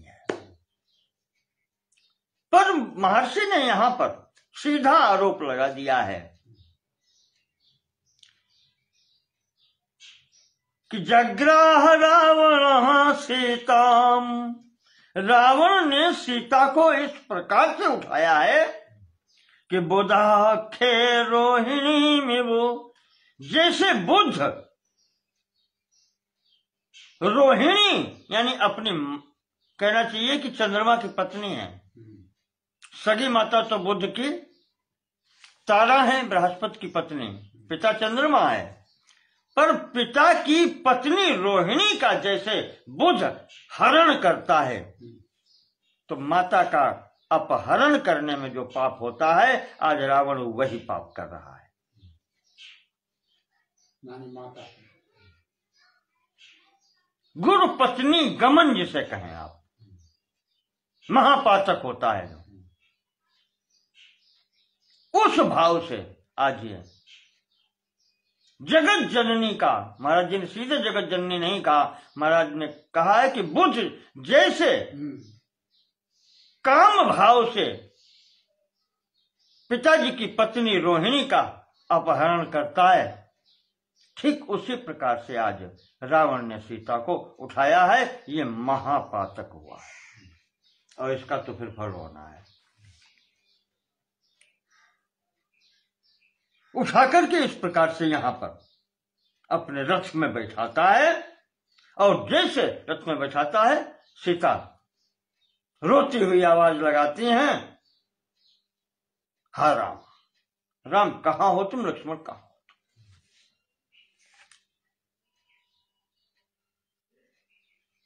रोती हुई आवाज देती हैं। ये बैठा करके जैसे ही रथ हाँकता है तो सीता को याद आती है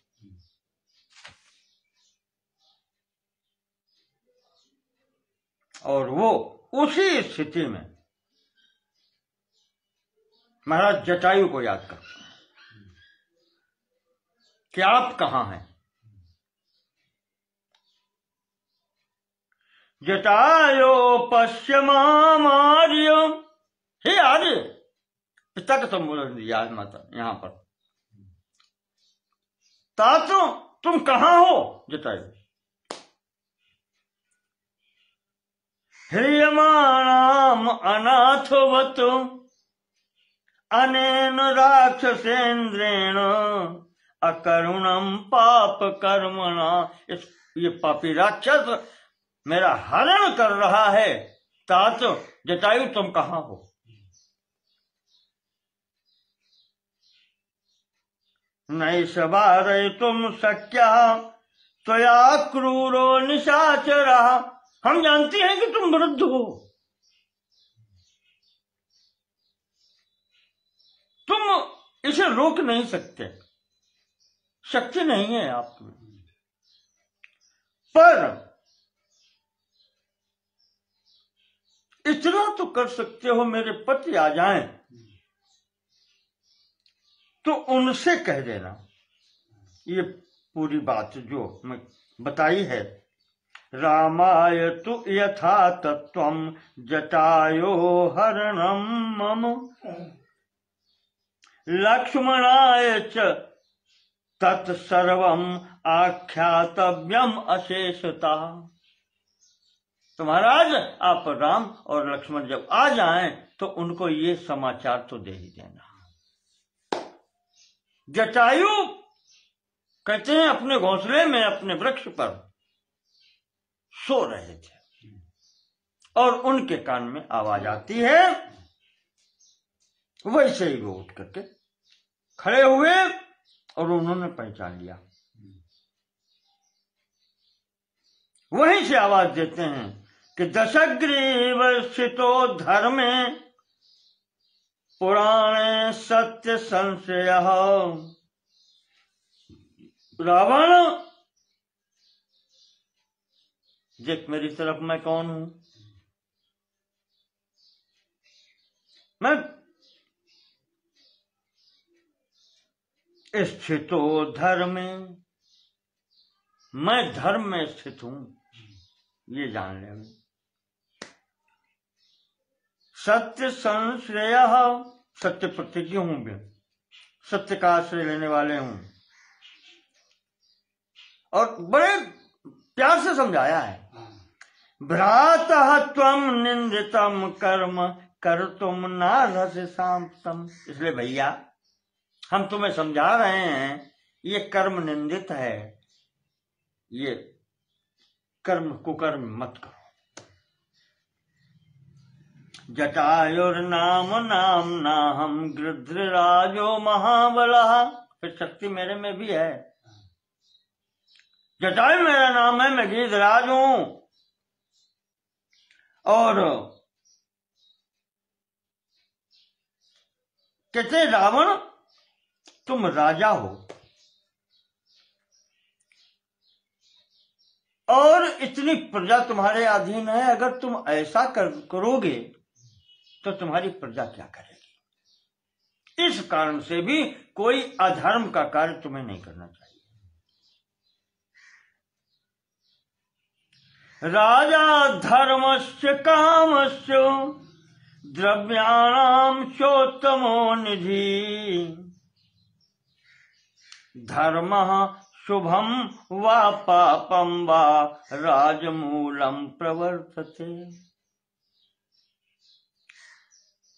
राजा ही धर्म का भी कारण होता है, अर्थ और काम इन सब का मूल राजा होता है। जब राजा सही होता है तो उसकी प्रजा भी धर्म अर्थ और काम के सही रास्ते पर चलती है। और फिर धर्म शुभम वा पापम वा, अगर फिर कर्म और कुकर्म करोगे तो उसके अनुसार फिर प्रजा भी चलेगी। राजमूलम प्रवर्तते, प्रजा भी राजा को देख करके वैसे ही चलती है।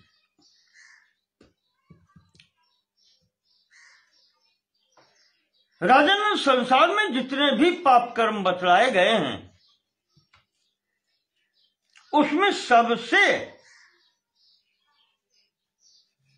जो निकृष्ट कार्य है,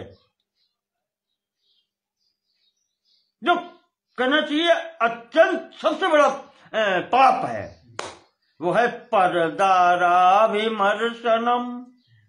वो पर स्त्री गमन है।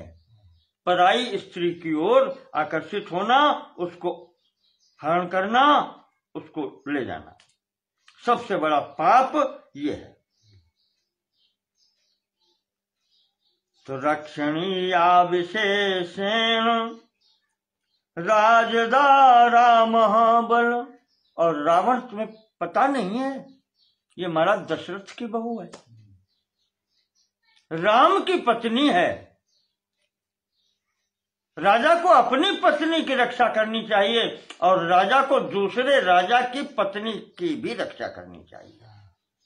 ये कोई अनाथ नहीं है, ये भी राजा की ही पत्नी है।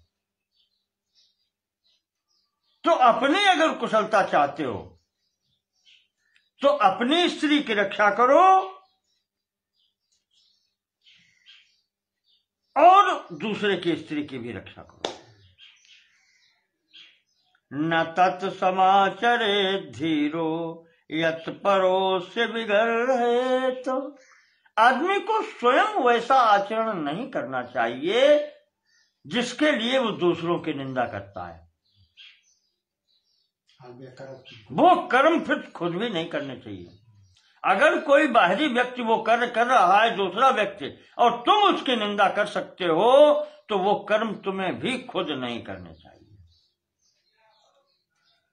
यथात्मनस्तथान्येषां दारा रक्षा विमर्शनात्। तो रावण जिस प्रकार से अपनी पत्नी की रक्षा की जाती है, उसी प्रकार से दूसरे की पत्नी की भी रक्षा करनी चाहिए तुम्हें।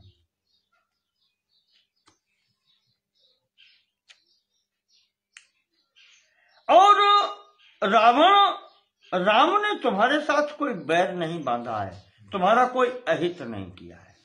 जटायु भी समझा रहे हैं। हाँ, कहते हैं कि शूर्पणखा जो उनके आश्रम में गई थी, उसमें भी उनका कोई दोष नहीं। वो स्वयं ही वहां गई थी और उसने ही उनका अपराध किया था, तो उन्होंने मारा नहीं, उन्होंने धर्म का पालन किया है। नाक कान अवश्य काट दिए, पर स्त्री अवध्य होती है, ये उन्होंने उसका ध्यान रखा है। स्त्री मार सकते थे, उसको नहीं मारा, छोड़ दिया उसको। और उस निमित्त से जब खरदूषण और त्रिशरा सेना लेकर के पहुंचे हैं, तब भी अपने धर्म का पालन किया। वो कहीं चढ़ाई करने नहीं गए। आक्रमण तुमने किया है, तब उन्होंने उसका उत्तर दिया है।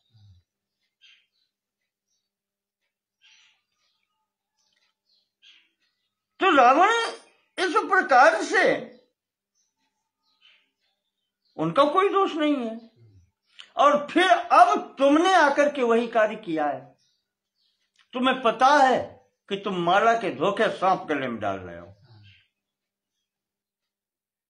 सर्पम आशी विषम बद्ध्वा वस्त्रांते नावबुद्ध से। तुमने कहना चाहिए कि अपने गमछे में या कपड़े में सांप बांध के लेकर चल रहे हो तुम। आशी विषम जहरीला सांप है।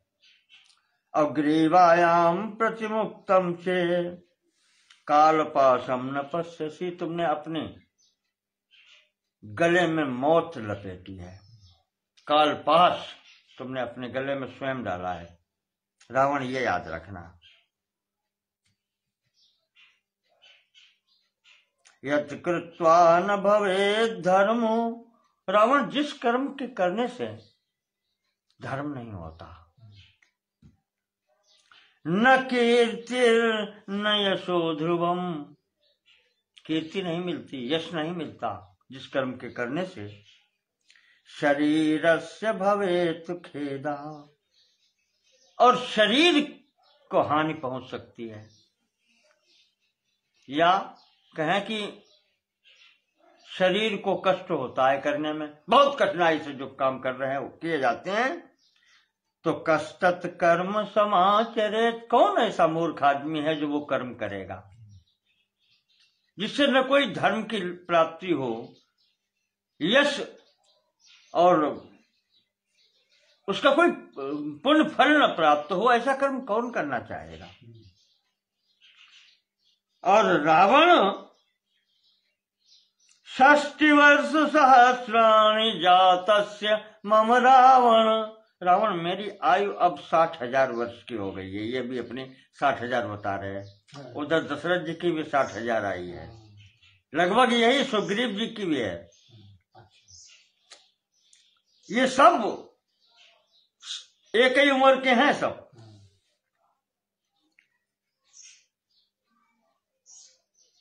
कहते हैं कि मेरे जन्म लिए हुए 60,000 वर्ष बीत चुके हैं रावण।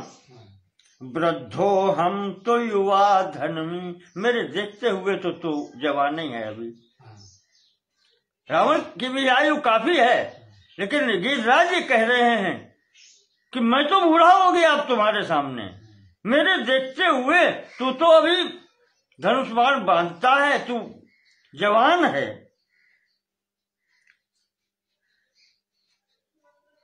न चाप्यादाय कुशली वैदेही में गमिष्यसि, फिर भी तुम मेरे सामने फिर सीता को ले नहीं जा पाओगे। जब तक मैं जीवित हूं तुम लेके नहीं जा सकते यहां से। ये कहा जटायु ने।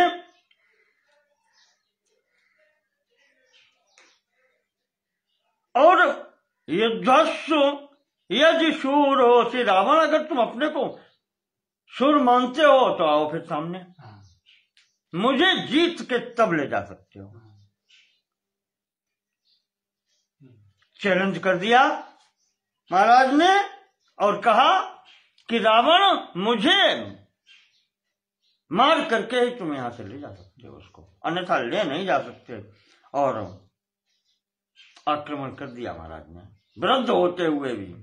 और यहां पर इतना भीषण युद्ध किया है, चोचन मार बिरारे से देही, शरीर फाड़ दिया रावण का। और सारथी रथ और घोड़े गधे जो जुटे थे सब समाप्त कर दिया, कुछ नहीं रहा, रावण पैदल हो गया। अब रावण एक हाथ से सीता को गोद में उठाए बाएं हाथ से, और एक हाथ में केवल तलवार रह गई, न धनुष रहा न बाण रहा, कुछ नहीं रहा उसके हाथ में।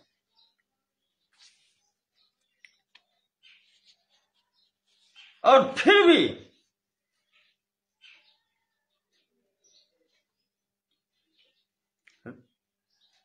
जटायु ने,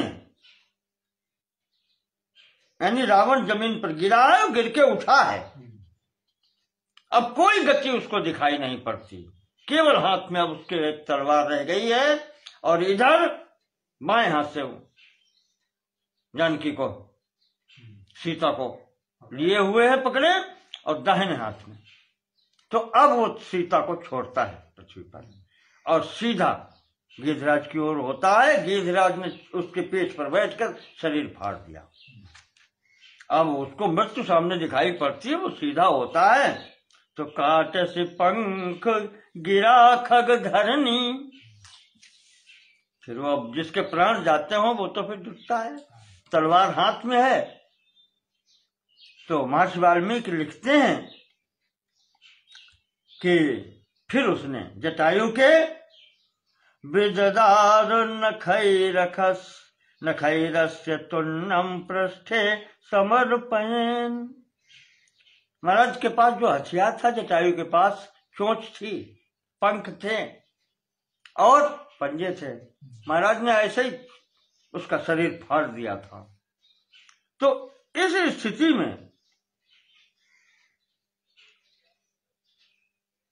वैदेही को पृथ्वी पर छोड़ करके रावण ने तलवार निकाल कर लेकर के और राक्षस उसने गिरिराज जी के सच्छिन्न पक्ष सहसा, एकाएक एकदम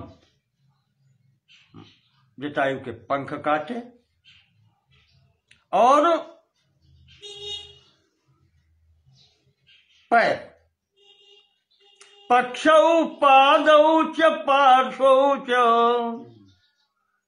पक्ष कटे, दोनों पर पैर और पार्श्वों जो हाथ जो पंख अंतर तक है, यहां से कट के खंग मुद्रत्य सोच्छिन्नत तलवार निकाल करके रावण ने ये काट दिया उसके। अब एक तो वृद्ध जटायु पृथ्वी पर गिर जाते हैं। जैसे ही जमीन पर गिरता हुआ देखती हैं, सीता जी बाहर खड़े दौड़ के जटायु से लिपट गई। अब तो सहारा भी नहीं है, रोने लगी जटायु से।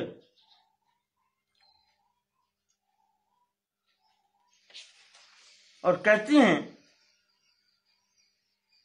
कि कैसा मेरा दुर्भाग्य है, अयम ही कृपया राम माम त्रातुमिह संगतः। माम त्रातुम, हमें बचाने के लिए जो हमारे पास आए भी, शेते विनिहतो भूमौ ममा भाग्याद विहंगमा। वो विहंगम, वो पक्षीराज आज हमारे कारण से मारे गए, पृथ्वी पर पड़े हैं। शेते विनिहतो भूमौ, वो पृथ्वी पर आज पड़े हैं। तो त्राहि मामद्य का कुछ लक्ष्मण चिवरांगना। अब महाराज आप रक्षा करें। वही हा राम हा लक्ष्मण करके रोने लगी वहां पर। अब कौन रक्षा करने वाला है?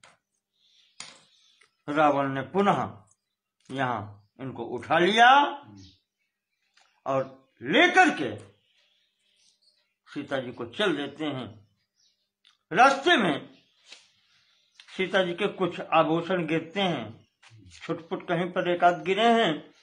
और हमें लगता ये है कि क्योंकि हाथ में पकड़े हो तो सीता इतना नहीं हो सकता है, या तो रावण कंधे पर बिठा के लेके गया है।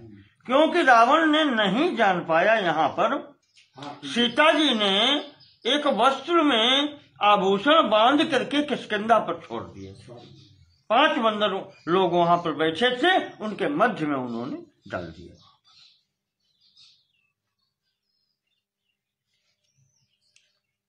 इस प्रकार से यहां रोते हुए उन्होंने ये सब स्थितियां की हैं। रास्ते में ले जाते हुए लंका पहुंच करके सीता को अपने अंतःपुर में लेकर के जाता है। अंतःपुर में ले जाकर के रखता है और राक्षसियां जो वहां हैं उनको बुला करके कहता है कि इनकी रक्षा करो, रक्षा करो इनकी। अगर इनको कुछ हो गया फिर तुम्हारा भला नहीं होगा, तुम समझ लेना, जानो तुम्हारा काल आ जाएगा। इसलिए इनको यहां पर हर प्रकार से इनकी रक्षा करो।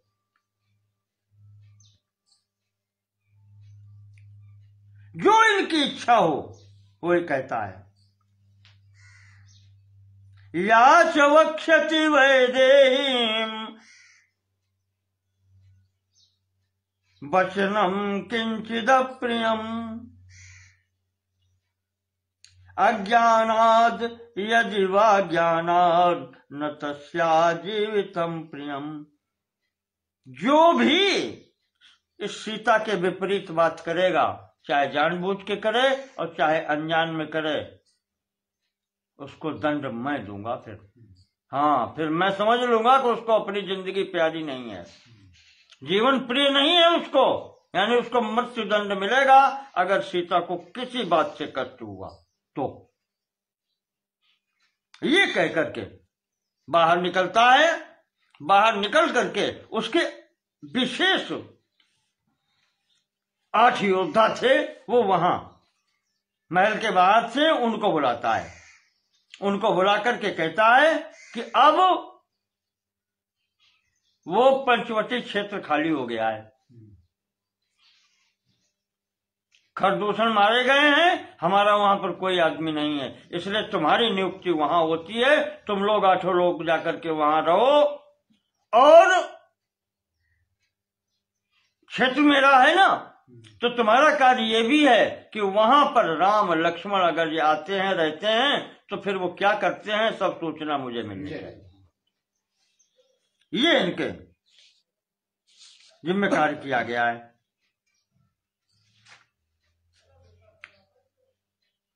जनस्थाने वसद्भिस्तु भवद्भिः राममाश्रिता। तुम सब लोग वहां पर जनस्थान में रहोगे और प्रवृत्ति रूप ने तव्या किम करोति तत्वता। और राम और लक्ष्मण क्या कर रहे हैं, क्या करने की इच्छा है, ये सब सूचना हमारे पास तक पहुंचाओगे। अप्रमादाच गंतव्यम, सावधान रहना। हाँ, सावधानी हटी जानो, दुर्घटना हो गई, देर नहीं होगा। सर्वैरेव निशाचरैः, और जितने भी तुम्हारे निशाचर साथी हैं उनको साथ रखना। कर्तव्यस्य सदा यत्नो राघवस्य वधं प्रति, और अगर मौका मिले तो उनको समाप्त करने की भी कोशिश करना। ये कह के और वहां उनको भेज देता है, ये नियुक्ति करता है जनस्थान के लिए, और फिर आता है सीता के पास और फिर समझाता है कि अब तो तुम आई गई हो यहां। तब अनुचरी करऊं, जितनी ये यहां पर दिखाई पड़ रही हैं ये सब तुम्हारी नौकरानी बना दूंगा मैं। एक बार विलोक मम ओरा, एक बार मेरी तरफ देख लो। और सीता अब तुम भूल जाओ राम को। ये लंका जहां है वहां कोई आ नहीं सकता, कोई नहीं यहां पर आ सकता है। तो सीता अब यहां पर आया है, इन्होंने भी तृणधरी ओट कहा वैदेही।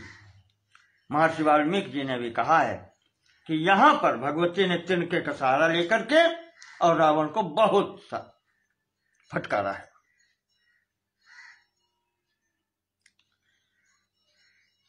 कहा है कि राम के साथ में बैर बांध करके तू जीवित अब बच नहीं सकता।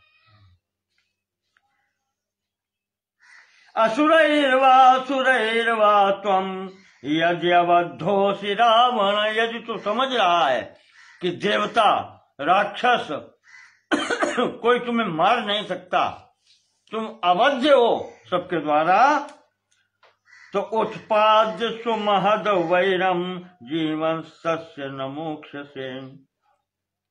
ये संभव है, चलो ठीक है वो न मार सके तुम्हें, लेकिन तूने अब जिसके साथ में बैर लिया है उससे उनसे तुम नहीं बचोगे, अब जीवित नहीं रहेगा।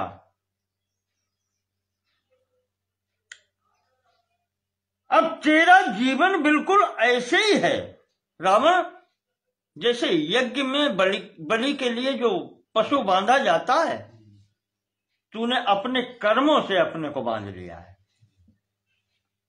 सीता कहे, हाँ सीता ने कहा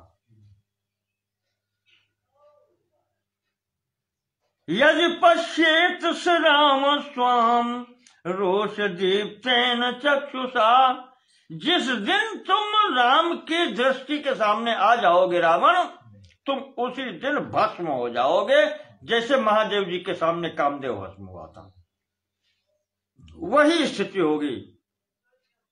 रक्षस त्वमद्य निर्दग्धो यथा रुद्रेण मनवथा, राक्षस राज रावण तुम उसी प्रकार से भस्म होगे जैसे शंकर जी के सामने पड़ते कामदेव भस्म हो गया था।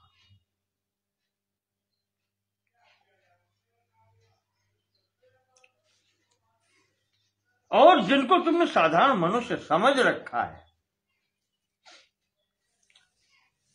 सीता जी कहती हैं कि उनका तीनों लोकों में कोई कुछ नहीं बिगाड़ सकता।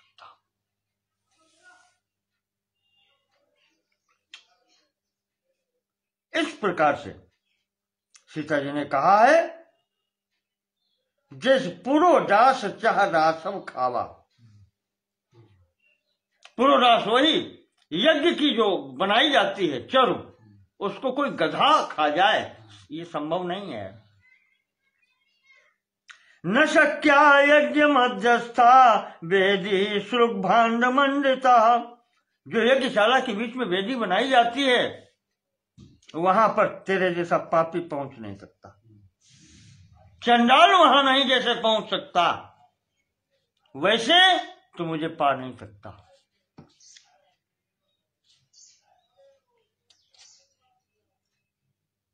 इदम शरीरम निसंयम बंधवाघात यस्वः। तू इस शरीर को लेके आया है, ये शरीर क्या है? अगर मैं छोड़ दूं, प्राण छोड़ दूं तो इससे तेरा क्या सिद्ध होगा? निसंयम इदम शरीरम। ये शरीर अगर संज्ञा शून्य हो जाए, प्राण छूट जाए तो इसे फिर बंधवा घात यस्वा, चाहे बांधो चाहे मारो चाहे काटो। नेदम शरीरम रक्ष्यम में जीवितम वापि राक्षस। इसलिए राक्षस ये सोच ले कि मुझे इस शरीर से मोह नहीं है, ये रहे चाहे जाए।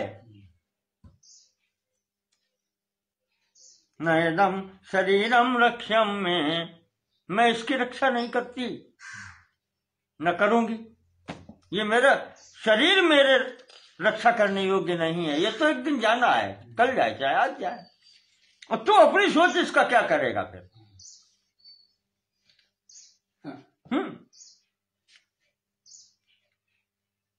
मैं कोई ऐसा कार्य नहीं करूंगी जिससे मेरे वंश, मेरे कुल, मेरे पति, किसी या मुझे कलंक लगे।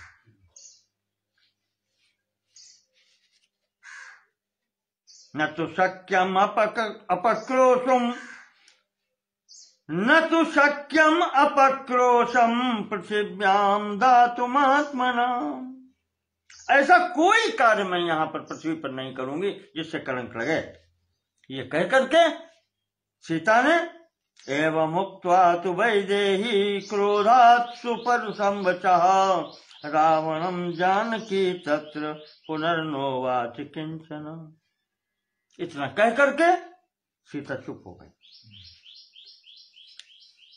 इतना कठोर, अब तो अंतिम बात आ गई कि शरीर छूट जाए। अब रावण से आगे का कहे, क्या कहे? समझाता है कि मरने से कोई कार्य सिद्ध नहीं होता, वो सब प्रकार से समझाता है। और यहां पर महर्षि लिखते हैं कि उसने सीता जी को शृणु मैथिली मधुवाक्यम मासान 12 भामिनी। 12 महीने का समय दिया है सोचने के लिए रावण ने। काले नानेन नाभ्येसी यदि माम चारुहासिनी ततस्त्वाम प्रातरासार्थम सुदास्यन्ति लेशसा। अगर इतने समय में तूने कहना नहीं माना तो तेरे प्राण नहीं बचेंगे। 12 महीने का समय दिया, 1 वर्ष का, बस जाए। अंतिम वर्ष है, अंतिम वर्ष है 14वां। तो वही उसने दिया। इस प्रकार से कह करके बाहर चलने लगा और फिर राक्षसियों से कहता है कि इसकी रक्षा करो और इसे यहां महल में नहीं अच्छा लगता है तो वो बाहर वाटिका में लेके जाओ। अशोक वाटिका उसके वहीं पास में ही लगी हुई थी। वाटिका मतलब होता है बाग बगीचा, तो वो रनिवास के पास में ही होगा रानियों को बैठने उठने के लिए। तो वहां ले जाओ और वहां इनकी रक्षा करो। ऐसा कह करके वो चला गया। ये सब ले जा करके वहां पर अशोक वाटिका में सीता को रखती हैं, वहां पर इनकी सुरक्षा होती है। सीता पति का स्मरण करती हैं, लक्ष्मण का स्मरण करती हैं, रोती हैं। इस प्रकार से यहाँ पर ये अशोक वाटिका में रहती हैं। आज का विश्राम यहीं करते हैं। इस प्रकार से यहाँ पर सीता जी शोक वाटिका में पहुंच गई हैं। इससे आगे की कथा फिर हम आपको अगले अंक में कल बतलाएंगे। बहुत बहुत धन्यवाद। नमो नमः।